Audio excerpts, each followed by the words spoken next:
Okay. Hello, everyone. My name is Kendra Larson, and I am the Archer Gallery and Clark Arts Talks curator and director. Today, we are lucky to have artist Amy Bay as our guest. Amy is a painter based in Portland. Bay holds a BFA from the School of the Art Institute of Chicago and an MFA from Winchester School of Art. She also completed the London-based Turps Banana Correspondence course for painters. Bay's heavily worked paintings use motifs and imagery that draw from decorative sources. She values the subjective, the emotional, error, and mishap. She is interested in the mutability of the picturesque and conventional feminine imagery. Bay has exhibited her work at venues in the Pacific Northwest, including Melanie Flood Projects, Adams and Ollman, Nationale and SNAG Gallery, as well as I gotta remember to breathe, as well as throughout New York City at Peninsula Art Space, the Painting Center, the Drawing Center, Print and Matter, Brooklyn Public Library, and the Bronx Museum of the Arts. Whew, that's a long list, Amy. I'm very excited. She has shown internationally in group and solo shows and has been awarded grants and projects from the Rauschenberg Foundation, New York Foundation for the Arts, Stelo, the Regional Arts and Culture Council, the Lower East Side Printshop, Dieu, Donné, is that Dieu, right? Donné, yeah. Donné, Papermill, and Women's Studio Workshop. Amy Bay, welcome. Thank you. Happy to be here.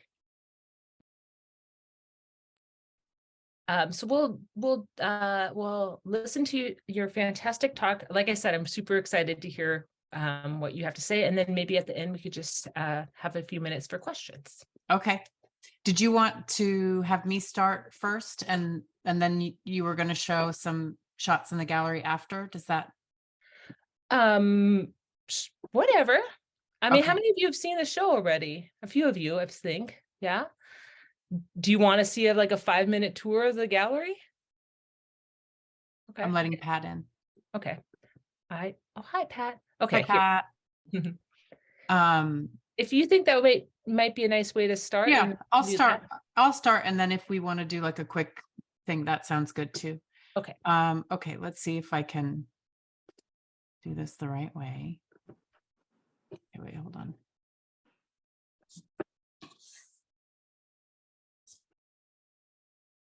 Okay. Can you see? Yes, that looks great. You can see the image of my website. Mm-hmm. Okay.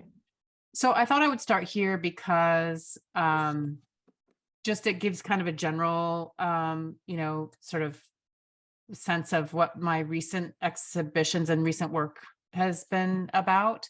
And in part because I'm going to kind of start a little earlier when we go through the slides. So this will just kind of give you a quick sense of what my work is about. My work is characterized by floral motifs, evocative color, and a deeply tactile sensibility. I have a kind of a love-hate relationship with the history of oil painting. I want to bring in ideas and forms that speak to decoration, to sentiment, to connection, subjectivity, all these things that are not generally thought of as sort of important content in art, because they're so closely associated with women, or historically associated with women, I should say. I pull flowers from landscape traditions, from still life, from botanical illustration, embroidery, greeting cards, wallpaper, lots of decorative sources. And basically I'm shooting, primarily kind of for an emotional tenor, and a playful tenor to the work. And then this gets reinforced with titles, and they come from song lyrics or poetry, or bits of intimate conversations, or just things that are kind of swirling around in my head and that sort of have to do with personal experiences or stages in life. So that's sort of like the backdrop for all of my work. I really value invention and discovery. It's a big part of my process. And in the end, I think what happens is I end up having work that sort of vacillates between landscape, ornamentation, and abstraction, sort of swirls around in those different areas. One thing I wanted to do is, I don't know, most of you know about the Bonnie Bronson, or not Bonnie Bronson, what am I saying? The Hallie Ford Fellowship. And I know many of you have applied or have received, one of you in particular has received a Hallie Ford, who's here today. And I wanted to, I just got done applying for this fellowship. It's a big, grant and support, big Oregon-based award. And so I just got done applying for it, and I went through the 10 years of, I think it was 7 to 10 years you're supposed to go back to talk about your work and how it's developed, and you're given very little time to do it. And so I just thought it was kind of a fun structure that I would show you my Bonnie Bronson why do I keep saying Bonnie Bronson? My Hallie Ford application. And then we'd base the talk on that, just so you see this sort of one really brief trajectory of my work over the last 7 years or so. And also just to kind of say, this is a grant that I've been applying for 5 or 6 years, and I will just keep applying for it. And someday maybe I'll get it, and someday I won't. But I really believe in the process of just kind of hunkering down and applying for something again and again. If you really want it, you just keep applying, and sometimes that works out and sometimes it doesn't. So this piece here is prior to my work that was more floral based. It was when I came to painting late, probably around 2012, and primarily worked with the grid and abstract forms in the beginning, but really the grid was a primary structure for me from about 2013 to 2016 or so. This is a painting called All Dressed Up. It's from 2016. It's oil on found panel, 12 inches by 12 inches. And basically, it's when I really started feeling this desire to move away from the grid, to kind of break it down and start to find some new forms. I was pulling really heavily from my subjective experience as a teenager in the 80s, and I was bringing in a lot of lyrics from songs. The title from this is from Marine Girls' song All Dressed Up. I used color and that title to kind of try to evoke femininity, and basically to me this painting felt like it was all dressed up to go to the prom. It was totally, there was something kind of that had a high school formal school dance feeling to it. But in the end, I felt like this was also personal, all these feelings about color, and I wasn't 100% convinced that everybody was coming with me when I was sort of pointing to these things in my history and my interests. So I started in 2017 to use floral motifs and try to kind of point to some of these things more directly. This is a painting, it's a transitional painting. So this was from moving from the grid to more sort of overt floral forms. This is a painting called Crestfallen. Still kind of using the grid as an organizing structure. In this one, you can see it sort of erupting in different parts of the composition. But I started to think a lot about the emotional associations of flowers, thinking about their placement and position and tenor in the compositions. You can see that some of the flower forms are sort of droopy. And so that's kind of where the title came from, Crestfallen. So to me, it just felt like kind of a sad sack painting, even though the imagery can be kind of cheery at times. But I feel like the colors and forms were they were sort of feminine to me. They were decorative. They were a little bit grotesque sometimes, a little messy, and then kind of saccharine. I loved all of these sort of contradictions that could be in the painting. And you can see also the kind of decorative borders that are starting to emerge on some of the grid structures. And then a couple years later, I had my first solo exhibition at Melanie Flood Projects. This is Gossip from 2018. It's oil, acrylic, marble dust, graphite, powder, oops, and glitter. I forgot to put glitter on there on canvas.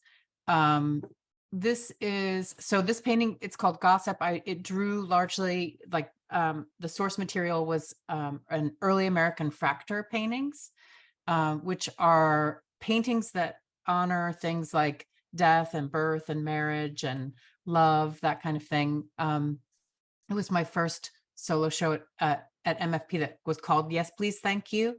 And really it had to do, a lot of it, and a lot of my work in general has to do with these kind of connections and showing affection, that kind of stuff. So you can still see the grid form in the basket. Do you see in the center, there's sort of a basket form. It's encrusted in glitter. It's surrounded by these sort of insistent flower forms that sit right up on the surface in the way that like a decorative thing, something decorative might, the kind of embellishment. And I called it Gossip because it felt like it felt very chatty to me. It felt like there was a kind of surrounding happening in the forms, a kind of support or something, I don't know. But I like this idea of gossip because it's gossip, the word itself has a really negative connotation these days. And I think as from like 19th century on or something, it had it has the connotation that we give to it now, which is sort of more derogatory. But in its early usage, it referred to like childbirth and companions in childbirth, the midwife and other women that would come together to help in the birthing process. And it also, at a certain point, was a term for women friends, and it didn't have those negative connotations. So I really love that, and I wanted to include that in some way or kind of speak to it in some way. But then it became much more negative and kind of about like people who sort of say terrible things about each other without any basis. But I wanted to sort of take that back, at least in this painting a bit. This is Yet for Grace. It's another painting that was part of the Yes, Please, Thank You show. It's acrylic, oil, acrylic, marble dust, and graphite powder on canvas. So the title is Yet for Grace. It comes from a Bernadette Mayer poem from a sonnet. She's one of my favorite poets. And one of the things about Bernadette Mayer is that she writes a lot. Her subject of her poems is often her friends. And she writes a lot about like raising children and fucking and all these like very personal things. And I just love her poetry so much. So every once in a while I pull from some of her poems. So that's where this title came from. Again, with this one, I'm looking at early American embroidery, a lot of these like craft traditions that were, that women were involved in or kind of forced to, they couldn't really work in other media, at different times and throughout history. So I like the idea of taking something from that would traditionally be done by women in like, in embroidery, textile, and then bringing it into the conversation around painting. So you can see again, the grid is kind of still there. I still hold on to bits of the grid here and there, especially in that border. It's sort of a grid structure. And then you can see, I don't know if you can see in some of the flowers on the sort of the top right, the grid is now kind of the center of some of the flowers. So I liked this notion of taking the grid, which is so authoritative to me, so kind of unmoving. I could never really get it to, I couldn't like mess with it enough. I wanted it to have a little bit more elasticity, more fluidity or something. And now I've kind of, with this painting, I got to a point where I could shove it to the side, or I could just like make it really small. And there was something really empowering about that process. Because I do think of the grid as this kind of, I don't know, kind of absolute modern structure that's really hard to shake. But I want to read just what is it? Oh, should I read? I don't know if I have time to read this. I'm going to read this poem. So this is a sonnet. and it's called Incident Report Sonnet Number 4, Yet for Grace. Maria told me tongue kissing could get you pregnant. And Janice, who eventually got pregnant by the guy who was also on heroin, who was supposed to be my boyfriend, said you could get pregnant by swimming. But we all got most shocked when we went over to Laura Cashdollar's house, and her mother liked to watch us making out. It was a lot weirder than dancing to American Bandstand or playing kissing games in Freddie Stiegel's cellar.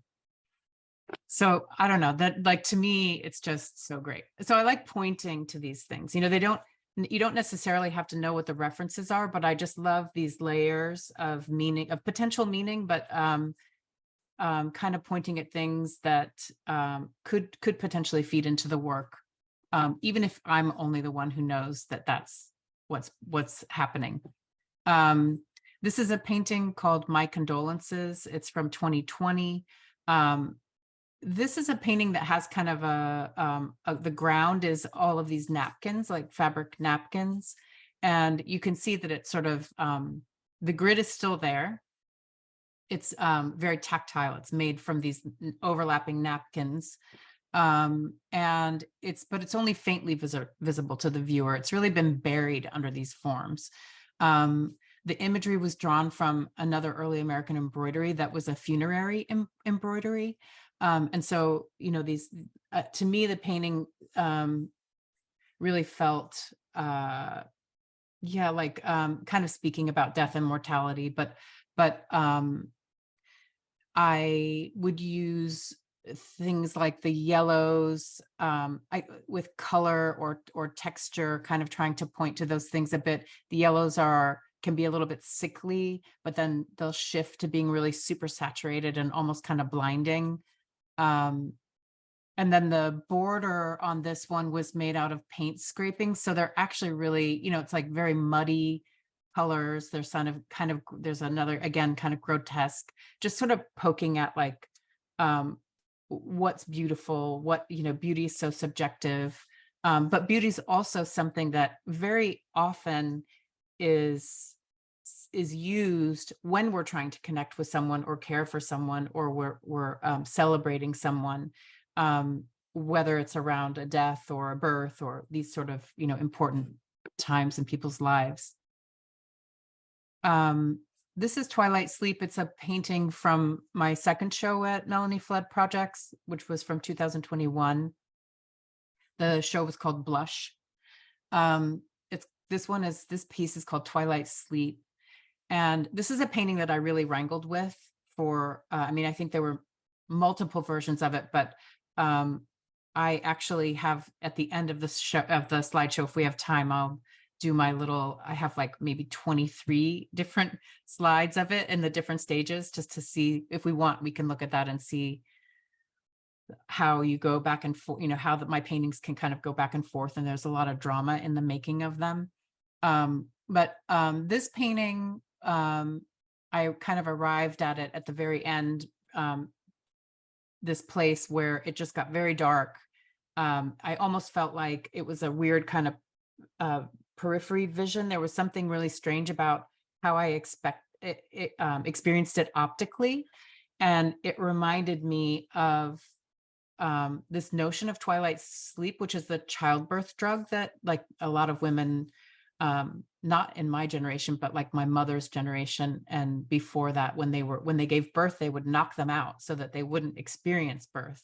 And they would give them this drug called twilight sleep. So whenever my mom talked about giving birth, she had no memory of giving birth. And I thought that was kind of fascinating and disturbing. It kind of disturbed me a little bit because, you know, birth is powerful and intense and can be really hard, but it's also this beautiful thing that our bodies know how to do. And so this painting, when I finally finished it, I thought, oh gosh, that really, like the sensation that I felt was like, that's probably what it feels like to have twilight sleep. Let's see. The other thing that I'm going to say here, and that I think kind of crops up in a lot of my work, is this notion that these are not actual spaces. These are not like actual places at all. They're really just suggestive of a more emotional state or psychological space. even though they can kind of hint at landscape. This is Flush on Flush. It's also from the Blush exhibition. It's oil, marble dust, and wax on canvas. And I was thinking a lot here about, like, I'm in menopause right now, and I've been thinking a lot about hot flashes. I was having a lot of hot flashes at this time when I made the painting, and I had read, I was making these kind of like the three forms at the bottom, those flower forms they reminded me of camellias, you know, that like camellias in the when they're right before they die and start to rot, they get like super saturated, almost too much. They're almost too much. And then around that time, I was also reading a lot of Sylvia Plath. And in one of her poems, she talks about camellias. And she talks about flowers a lot in a really negative way in her work. And so that was really interesting to me because my experience of flowers was not super negative. So this one particular poem is called Fever 103 Degrees. And while she had a fever, she wrote this poem, and they kind of spoke to her inner turmoil. But there's a little blurb of the poem that I'll read to you. It's kind of a long poem, so I'm not going to read the whole thing, but the part that I really responded to was, does not my heat astound you, and my light? All by myself, I'm a huge camellia, glowing and coming and going, flush on flush. So that's where this, some of the ideas that I had around this painting.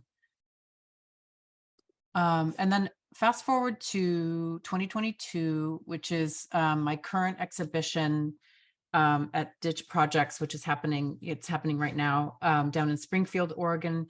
I started recently to try.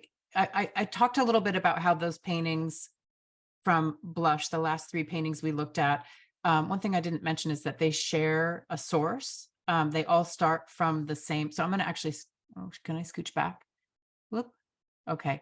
So from here, Twilight Sleep, and then Flush on Flush, they share a source. So it's like a little section of wallpaper that I transcribed, and I just worked it differently in each painting. And there's all the paintings from this show that are this size, this 36 by 38, all share the same source. So they don't all look the same, but they have this kind of shared genetics or something. There's like there's a common connection between them. And I really liked thinking of that as a kind of, as a kind of visual intimacy that spoke to actual intimacy. So with what I started doing for this show at Dieu Projects is pairing paintings. So they would start with the same source, and they were, but they would be the only paintings that shared that source. So they could be, I didn't really think about them as a diptych necessarily. I felt they could be removed from each other too, that they could have lives separate from each other, or they could stay together. It didn't really matter. But when you put them together, there's a kind of charge between them. I kept the imagery between the two images a little bit closer together than I did in the pieces that were in Blush. So that really they're like copies of each other. They can kind of mirror each other, and they end up functioning a little bit like identical twins, like biological twins. You know, when you see biological twins and you find yourself like going back and forth between them, trying to figure out the differences, like how are they two separate people? This title for these two came from, I was also reading a bunch of Angela Carter at this time, in this book that she wrote called Wise Children, which has the two main characters are two identical twins, Floridora and Nora, and they are really decadent. They're lovely. And they're kind of scandalous. And I loved them. I thought they were great. And everyone's always mixing them up in the book. They can't ever tell the difference between the two. So they're always kind of messing with people and pretending to be the other person. But so that's Floridora and Nora. these are like 19 by 18. They're pretty small. And then I did, this piece is You Should Know Me from 2021, well, 2022 as well. This is also in the Ditch show. The one on the left is You Should Know Me. The one on the right is I've Always Been in Your Mind. And if anyone, can anyone guess where those, where those titles come from? Any Olivia Newton-John fans out there? So I love Olivia Newton-John. She was a real love. Just loved everything about her, especially when I was like around 9 or 10. But I just still really love her and still listen to her, even though maybe it's totally coming from nostalgia. I'm not sure, I can't quite speak to that, but I do listen to her music a lot when I'm in the studio. And this title is from Xanadu. It's from the song Magic, that's part of Xanadu, which is a very important foundational movie for me. I can't watch it anymore, but I do like to listen to the music. It's really almost an unwatchable film, actually, but the music is really good. But I feel like in a way something happens, and maybe this is just, again, like this notion of subjectivity, I don't know. But when I'm in the studio and I'm listening to music, I feel almost like the paintings get infused with some kind of energy from that music. So that's, let's see, the next one. This is It's a Curious Love from 2022, and It's a Curious Woe from 2022. And this is the last piece that I submitted for my Hallie Ford application. These are really big. These are 46 by 48. And again, they can be kept together or they can be separate. The source for a lot of these images that are paired is wallpaper. So I'll start with a wallpaper transcription, and then I just start kind of messing with it, playing with it, seeing where I can take it. But again, with these pairs, you're kind of going back and forth to try to see, where, in which ways are they similar and which ways are they different. It's almost involuntary that you do that when you've got two images that are similar like that. I have a few images in here that are in the show. So maybe Kendra, I'll just show these separate images. And then I think it sounds like you have installation shots. Is that what you have? Okay. So this is a painting called Secrets. It came kind of after the Blush exhibition. So it shares a source with Flesh on Flesh and Twilight Sleep. But again, you don't necessarily, if you had them all next to each other, you could see shared motifs, but I really am up to different things in each of these paintings. Again, you can see the grid structure in the background, but it's from the wallpaper. It's really in the form of a tree, which is kind of a common motif in certain kinds of like British wallpaper. But the thing that happened when Kendra approached me about the show, she was thinking a lot about the home as a place that has been affected by, our relationship to home has been affected by the pandemic, and kind of curious. I think that was one of the main impulses behind curating the show. And she asked me if I felt like I had any work that would speak to that. And I thought immediately of these paintings that I made. These are all the paintings that are in the Homemaker show are paintings that came about after, kind of at the tail end of quarantine, when things started opening up, after my Blush show, and during a period where I was kind of recovering from a pretty major illness, and had gotten all this major treatment and was kind of going like, oh, I'm alive. But oh my God, I could have died, so it was like, it was kind of a really angsty period in my life. And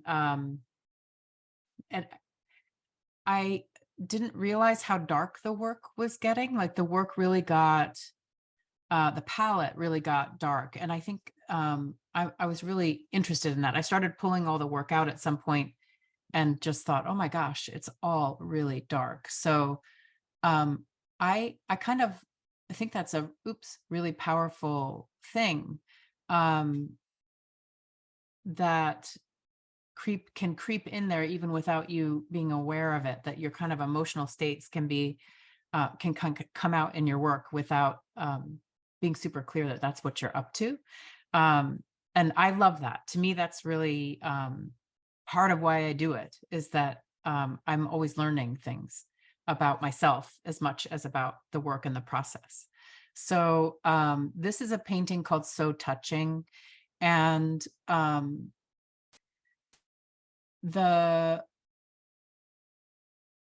this one in particular, I think, shows that kind of tension between like surface decoration and abstraction and landscape. And then there's also these sort of forms that start to have almost like a anthropomorphization to them. The two main bigger flower forms that are Black, there's something sort of exhausted and sort of sad about them. And I feel like they have a kind of relationship to one another, like a kind of a tenderness between them. But then you have these moments where there are leaf forms that are just flat right up on the surface, that do speak to decoration and show that, these do come from decorative forms. And the source for this one is also wallpaper. And it shares a source with all the other paintings that were in blush, and all the paintings that are in the Homemaker show that are this orientation, all share the same origin, the same source. This is the last one, In Between Days. This one, I kind of feel like it's super dark and mangly in the middle. Like there's a whole lot of different kinds of blacks in the middle, like some green blacks and reddish blacks, and just bluish blacks. Like if you see it in person, there's just a lot of different kinds of blacks in there. And I guess I think of it as having a sort of like really dark core, but then the edges feel hopeful to me. Like there were these little moments of hope. So that kind of started happening at a certain point where I was like, oh, I'm in this really dark place. And then, but even in these dark moments, there are these moments of kind of hope and brightness or something. So, and then the title comes from a Cure song. So, that's it in terms of my my talk. Do you want me to? I could go through the. Do you want me to go through the painting stages of Twilight Sleep, or should we shift to? Yeah. Okay. That'd be great. Let's see. Can I? There we go. Okay. Can you see that still? All right. So this is how it started. I'm just going to go through and I'm just going to name the dates, and you can just see. I'll just, say the date and move on. This is November 18th, 2020, November 25th, November 28th, December 8th, December 17th, December 26th, December 31st, January 2nd, January 3rd, January 5th, another January 5th. And then I think that's the final one, the 21st. Let's see. Yeah, the 21st. So you can see, the stages are just kind of radically different, and everything in this one got a lot darker too as it moved to the final stage.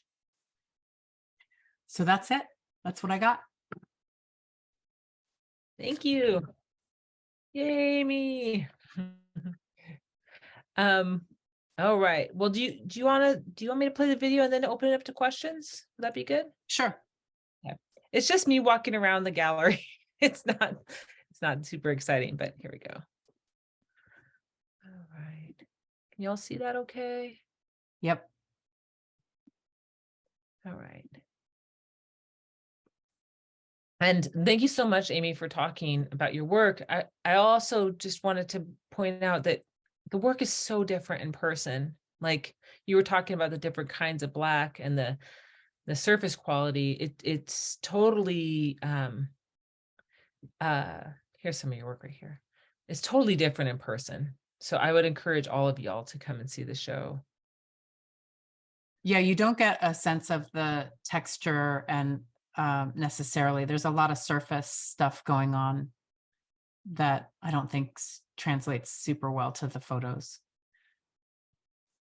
I mean, Yeah. in a weird way, those casual studio shots that I had of Twilight Sleep are they're terrible photos, but you can actually see like what's happening with the surface and how kind of topographical it gets. Mhm. So yeah, this is other work by other artists in the show, but it's still nice to kind of get a sense for the whole space.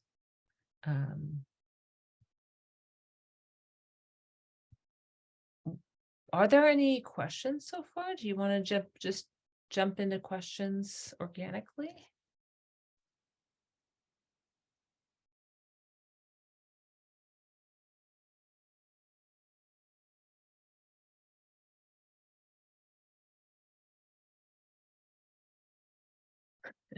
I'll skip ahead a little bit.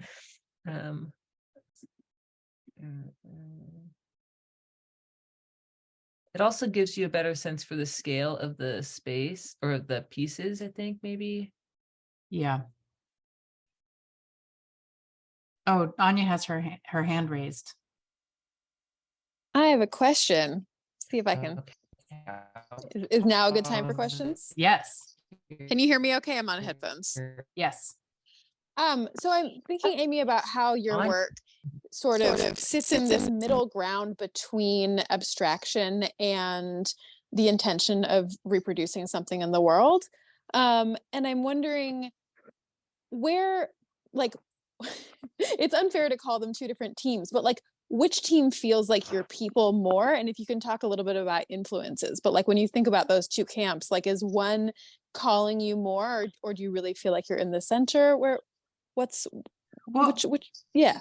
yeah, I think part of the deal with abstraction and is that I felt frustrated with it at a certain point because I felt like it didn't really get to the things that I wanted to be talking about, you know? And then I think I had this, I really love textiles, and I almost thought I was going to be a textile surface designer. I actually studied a little bit of textile surface design years ago, and really loved making patterns and doing like the whole drop pattern and doing these little renderings. And so there's part of me that just feels really compelled to copy something, you know, like to make like if I see a pattern, I sometimes feel this like very strong desire just to copy it, you know. But then I copy it and I'm like, well, I got to futz with that a little bit more, you know, like it doesn't ever feel enough to me. So there was part of me that realized I could never be a designer because I could never just leave it alone. You know, I could never just like copy something and be like, it's a good little rendering. It's perfect. It's exactly what I was looking at. I needed to learn something about it or something. I don't know.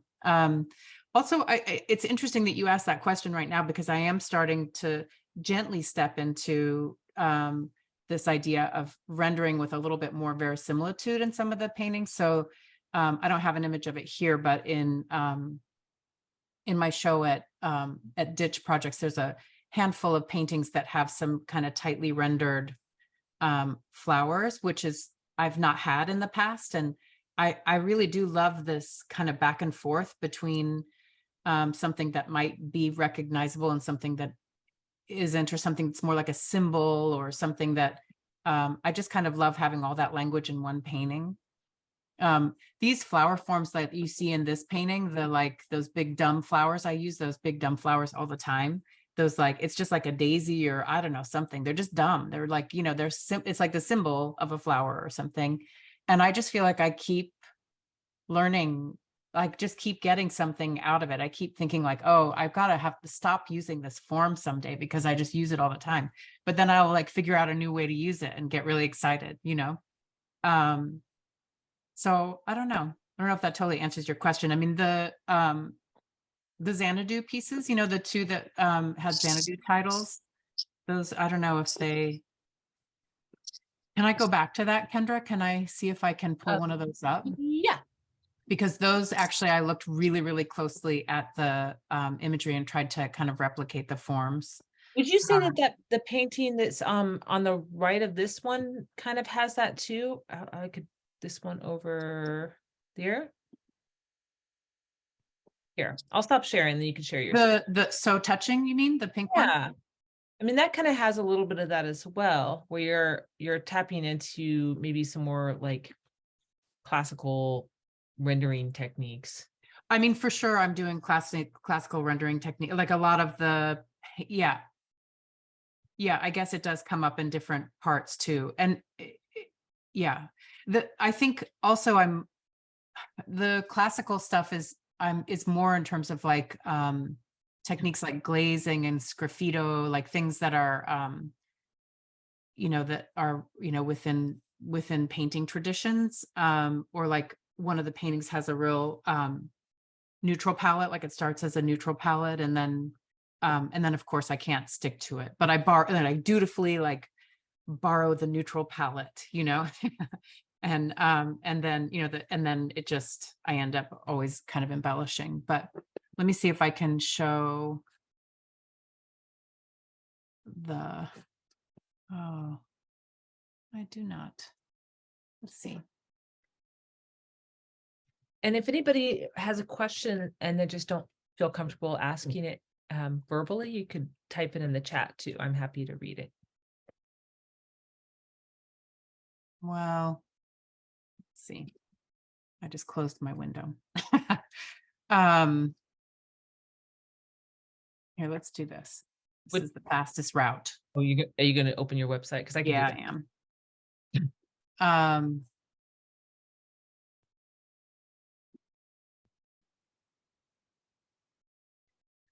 Yeah, so these are the paintings in the ditch show that, you know, this flower form, like I tried really hard to like make that actually feel like a volumetric form, you know. And here too, I mean, it's, you know, the value range isn't like great because I was actually really intentional about also trying to keep it a sort of light and bright painting, you know, coming out of all those dark paintings. I just thought I want a painting that has a little bit more of a lighter palette, just a, you know, a little bit more sweetness to it than sadness. Even though there's still moments of, you know, the droopy flower to me is always a sort of sad sack kind of flower form, but yeah. And then with the neutral palette that I was telling you about, sorry, I'm going to scooch here. These two paintings, It's a Curious Love and It's a Curious Woe. Those are the ones that started with that neutral palette I was talking about, which I basically just like, you know, found out exactly what you would use to make a neutral palette. And it's like, you know, yellow ochre is your yellow and Indian red is your red. And the ivory black is your blue because it's a blue leaning black, and then white, and kind of doing all those different combinations. So it was really fun to kind of play around with that and try it. And for a good long while, this painting was neutral. And then I just kind of started, you know, adding pink and other things. So yellows, really bright yellows, really saturated yellows.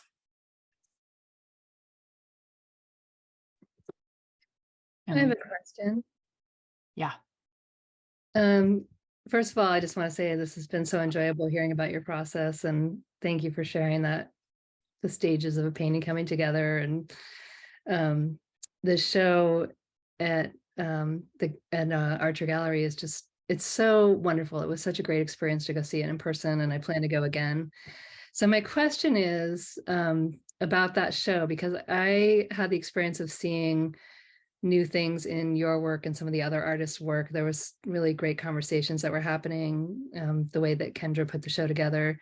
And I was wondering, how was it for you? Was there anything that kind of popped out or showed up new in the paintings, looking at how the work was interacting with other artists' work? I don't know if I learned, I don't know if I learned so much of anything new about my work, but I really loved seeing it in conversation with the other work. I mean, and I think there were connections that I maybe would not have made.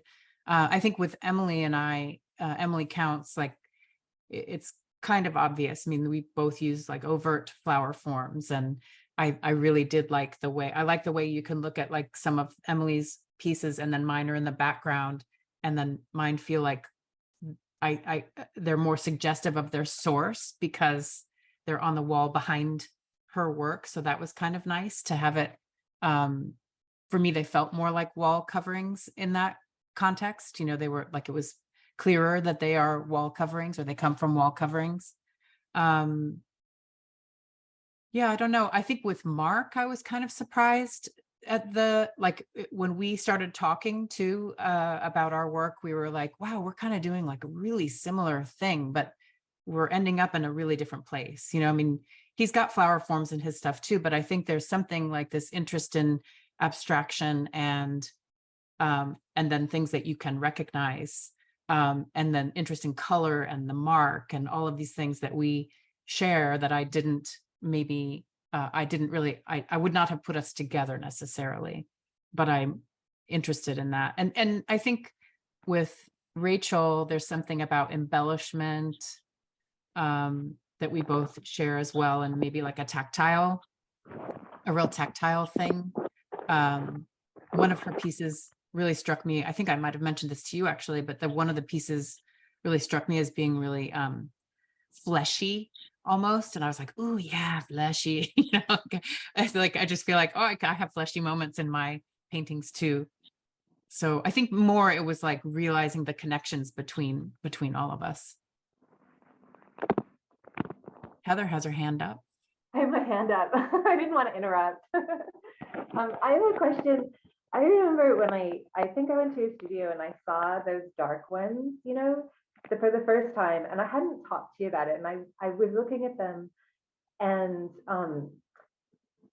you know, I got a really different feeling from them than what you described. Like you were talking about like a really dark place, and you know, this like real like emotional darkness in a way. But when I saw them, you know, like they were like so sexy to me, like in this like kind of a dark and bloody way, but in this like, you know, primal woman kind of a way. Yeah.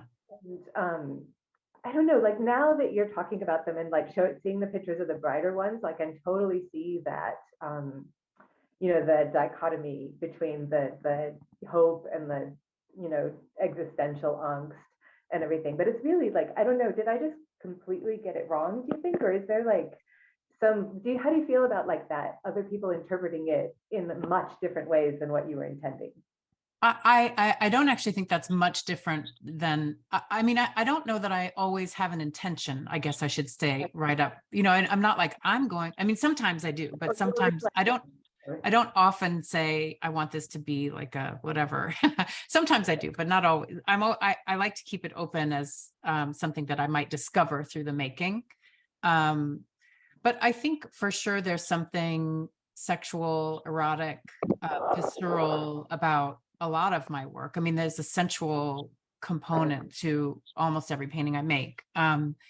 And sometimes I think there are moments that even verge on like feeling like there are like genitalia, or, you know, there's like imagery, but then that's just flowers too. Like the flowers it's the sex organ, you know, like that's just flowers too. So I think you almost can't get around it when you're painting flowers. But yeah, like areas that feel like holes, entry, vaginal, vulvic, like there's all that stuff is in there for sure. Right, for like sure. that one that's really, like you were talking about the different blacks in the middle and the light on the edge, like that, you know, really. Yeah, and it kind of is like a, yeah, no, for sure. It's a little vulvic, like, yeah. And I don't know, again, like I I don't really set out to do that in an overt way, but I kind of welcome it if it comes and if people, I mean, I know for sure that like people are going to bring different things to the work, you know, they're going to be bringing their own associations and things to it. You can't get around that, but I still think there's enough like shared territory that we all have in our culture that we can that some of that will overlap, and that, you know, some of what I am up to will make sense, you know.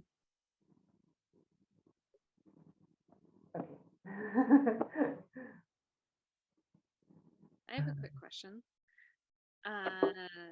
Amy, I know you mentioned, and we've talked about this before, that you came to painting later in life as you've had a larger art career in other media. But I was just wondering if there was an event that precipitated that, or if you just came to this realization that you needed to paint, or if you could just talk about that a little bit. Yeah. So, so my trajectory with painting is that when I first started making art in high school, I toyed around with painting a little bit, and I thought of myself as a painter. And then I went to college, and I went to like a regular college, and I took some basic art classes, and I again really saw myself as a painter, and I would paint on my own outside of the classwork, you know, the stuff I had to do in my classes. And then I went to art school, and I took a medium level, multi-level painting class in Chicago at the Art Institute. And I was apparently really bad at painting. Like I had never, they didn't give me, at the school that I went to first, they didn't really give me the tools to do it. I didn't really learn any techniques. I just played around on my own. And so, you know, they threw me into this multi-level painting, figure painting class. And like, it was I felt totally, it was too chaotic. Like I had paint all over my body after every session. I had like, you know, my palette was always turning to mud every 2 seconds. Like I just didn't know how to do it, you know? And so I completely was repelled by it. And I didn't make any paintings again for like 20 years or something ridiculous. I mean, I really was like, oh, I hate painting. I am not a painter, you know? And I did printmaking, and I did photography, and I did sculpture, and I did all these other things for years. Went to graduate school and did all kinds of like installation and, you know, but I was not a painter, and I was not going to paint. Painting was the worst thing you would ever do. I loved painting, but I didn't want to do it myself. So then I had kids, and I stopped making art for a few years because it was too hard to balance everything. And I had also, before having kids, no, actually, after I had kids, after I had my son, I took that class on textile surface design, and I learned how to render flowers and in gouache. And so I thought, right, I'm going to be a designer, and that's what I'll do instead of being an artist, because it's too hard to be an artist and do this whole thing with kids. But then I realized, no, I can't be a designer. I don't have the temperament to be a designer. I'm not really interested in designing and working for someone else. So when after having stopped making art for a few years, I think it was like 2 or 3 years that I stopped making art. I just had this really strong desire to start making these little renderings of patterns again. And so I got this book of wallpaper patterns out. I think maybe my husband bought it for me or something, but I had this book on patterns, and I would just flip to a page, and I would do these little renderings of the patterns. And I did that for a while and didn't even call it art or anything. I didn't even know what I was doing, if I wanted to make art anymore. And then I moved from I started to be a little bit more formal about it, and like make a little cart, and like, you know, I'd scooch all this kids stuff off the table and start painting. But I didn't call it painting for like a year or something. I really thought of it as like drawing, or like these renderings. I thought about it in terms of design. I didn't really think about what it meant, you know, but I was like putting paint on brushes, and I was painting on paper, but I was not able to see it as painting. I don't know. I think I just had like a big chip on my shoulder about it. And then finally, I was like, okay, I'm painting. This is stupid. I keep like talking around it, like, oh, I'm putting paint on my brush and putting it on paper. You know, I couldn't even call it painting. And then I took over. Then I moved down into the basement, and I'm like, this is my studio now. And I set it up so that I could work in the basement. And I started working with acrylic and trying to teach myself about color a little bit more, because again, I had no formal training. So I really just wanted to figure it all out. So I'm kind of a self-taught painter, actually. I kind of came at it through design, and then just kind of taught myself how to do it. I'd watch tutorial videos, get books out from the library, like that kind of thing. It's kind of funny. And then I had to teach painting, and that was a real interesting thing, because I mean, I didn't have to teach it, but I wanted to teach it, and I got a teaching thing at, you know, at PCC, and I was like, okay, now I really have to teach myself how to do this, because I have to teach other people how to do this. So yeah, pretty funny. Yeah, thanks so much for sharing. But I also, with that painting class, I remember saying to myself, like, I want to teach what I wish I would have gotten. Like, that I'm going to teach this class so that students don't go through this process that I had to go through. That, speaking of that, it's almost we have to wrap it up pretty soon, but I did have one question for you about students and teaching, and if there was one bit of advice about how to carve out a life as an artist. There's a few students here. What would that advice be? Just, you know, the thing that I feel when I look back on my career about that I feel regret about, actually, I'm going to say this from a place of like what I regret that I didn't do, is I regret that I didn't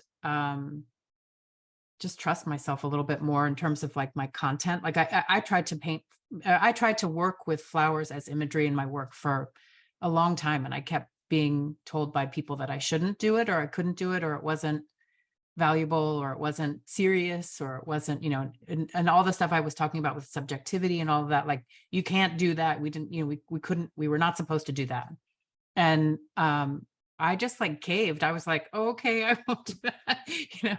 But I feel like that's why now I'm just like, yeah, it's an Olivia Newton-John painting, you know. Like, I think you have to pull from like your interests, even if nobody thinks that that's very interesting, or you don't think anybody thinks it's interesting. It has to come from a really internal, personal, idiosyncratic place, or else you're not going to keep making it, because there's not going to be anyone telling you that, you know, you do X, Y, and Z, and then your job is done. You know, like, you're the one who has to do that. So it's, you're not going to keep making work if you are not invested in it. So I do like this idea of that Morgan mentioned in the chat about making the assumption that if you're an artist, you can also be a designer, but they are really different, I think. Some people can do that, but I definitely could not.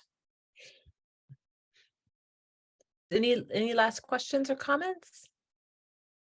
All right. Thank you so much, Amy. Thanks for coming, everybody. I appreciate you being here.